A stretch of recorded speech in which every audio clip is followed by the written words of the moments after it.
Well, welcome back. We're taking a look at Myrtle Beach as we're taking a look at the actually the aftermath of Hurricane Isaias moving past there. What you can take away from that picture is that it has actually moved past South Carolina, so it is now relatively still. According to that picture, you don't see much of any movement as far as the trees there at all. So that's the calm after the storm, we'll call it. Right now, what we're looking at is Isaias showing up on live Doppler radar, and there is a lot of moisture along with this system. The center of circulation is down, moving just past Greenville, North Carolina, just to the east of Raleigh. And what we're going to see here is that that system is going to continue to move up to the north and northeast. It's going to be a steady progression throughout the day, nothing that's surprising. And actually, when you get to this point in a storm like this, there is really not too much to jump out and surprise you. It really kind of puts all its cards on the table because you can see it playing out. So what we're watching here, center of circulation is moving.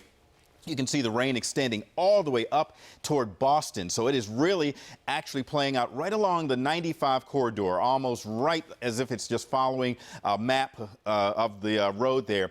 These little isolated we'll call it just shapes there that are all kind of highlighted and coming on and off are the reason that there is a tornado watch embedded in this system. There is a little bit of spin. So every place you see some of these brighter colors and then you see one little area where it's highlighted, that particular portion of that cell is what's triggering the tornado watch in there. So we do have some warnings that have been down toward North Carolina, and again, that system is just going to play out. So we're not talking about widespread tornado outbreak here, but these systems do move along very quickly. And Marty will talk about that here in just a second. Let's talk about Isaias, still as of officially as of now a hurricane. National Hurricane Center will downgrade this system as of the next update we're expecting at 5 o'clock. 75 mile per hour sustained wind, 74 is the threshold for a Category 1 hurricane.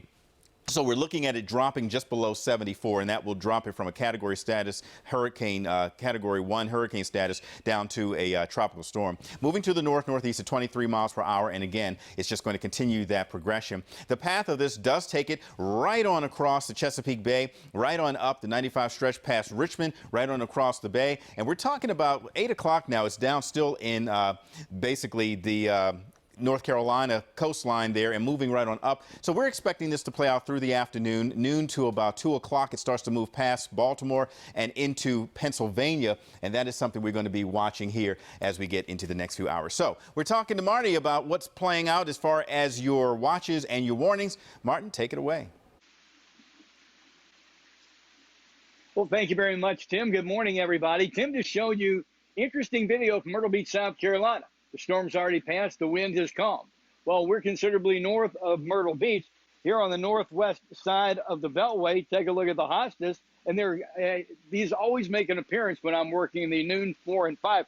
They're a great wind indicator. They're out in the open.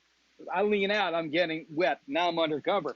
But look at the hostas. They're just kind of sitting there still. So the wind has not amped up. And I can tell you this, we're getting a pretty good rain band moving over the area right now.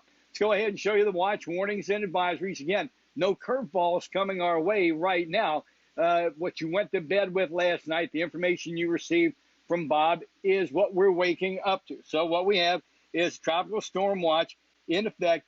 Basically, just cut the state in half, the entire eastern half of the state. And as Tim mentioned, tornado watch is almost always guaranteed to accompany a tropical event moving up a coast. There are no warnings in the area right now, no indications we'll be getting any over a short period of time, if you will. Again, just cut the state in half, moving on off to the east. What we're really concerned about, though, is the flash flood potential, because we're looking at 3 to 6 inches of rain. This is a steady and now starting to get a little heavier rain. As long as it stays steady through the day, that's fine. 3 to 6 inches over 12, 14 hours, the earth can handle. Paved areas can handle. When you start getting 2, 3 inches in an hour, now you get a paved area with an incredible amount of runoff. Now you start seeing streams overflowing their banks and getting that flash flood potential. So that is going to be the hour-by-hour concern inland for me anyway, that we're going to be watching as we move through this day.